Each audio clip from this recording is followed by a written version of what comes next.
Un texte que nous examinons 130 ans après la déportation d'Alfred Dreyfus sur l'île du Diable.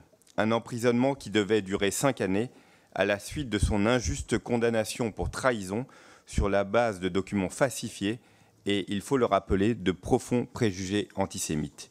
Il fut accusé car il était juif. Une erreur d'État qui hante notre histoire nationale et qui, comme l'a bien souligné le rapporteur à l'instant, n'a été que partiellement réparée par la loi de réhabilitation du 12 juillet 1906.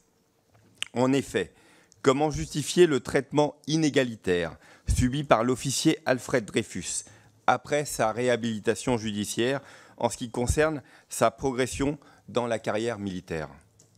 Une injustice dont il avait lui-même conscience et pour laquelle il demanda réparation sans succès. En votant cette proposition de loi, la représentation nationale a donc l'occasion d'honorer, dans la pure tradition républicaine, le souvenir et le parcours d'un homme qui eut à subir une injustice d'État. Une injustice d'État qui, si elle se manifesta du fait des préjugés antisémites et de la rumeur, fut aussi l'occasion pour la République de se réformer, de remettre en cause des décisions iniques et de reconnaître des erreurs lorsqu'elle s'inscrivait à rebours des principes du pacte républicain. Cette proposition de loi s'inscrit donc loin de tout esprit polémique, mais bien dans un esprit de rassemblement national sur un épisode marquant de notre histoire républicaine.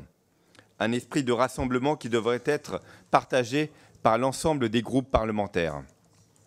Car il ne s'agit pas ici de refaire l'histoire, mais bien, en votant ce texte, de remplir la mission que s'était assignée par la loi de 1906. Finir l'affaire Dreyfus par le haut.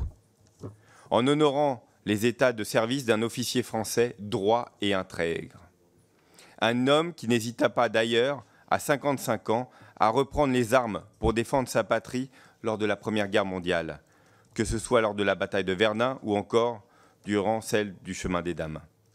Et donc, en rendant justice à Alfred Dreyfus, la République ici n'effacera pas le passé, mais elle le regardera en face, avec gravité et courage, pour mieux ancrer l'idéal républicain dans le présent.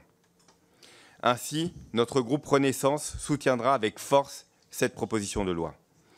Et j'aimerais finir en interrogeant le rapporteur sur comment, de son point de vue, il perçoit cette proposition de loi par rapport à la proposition récurrente depuis des années de panthéonisation d'Alfred Dreyfus. Je vous remercie.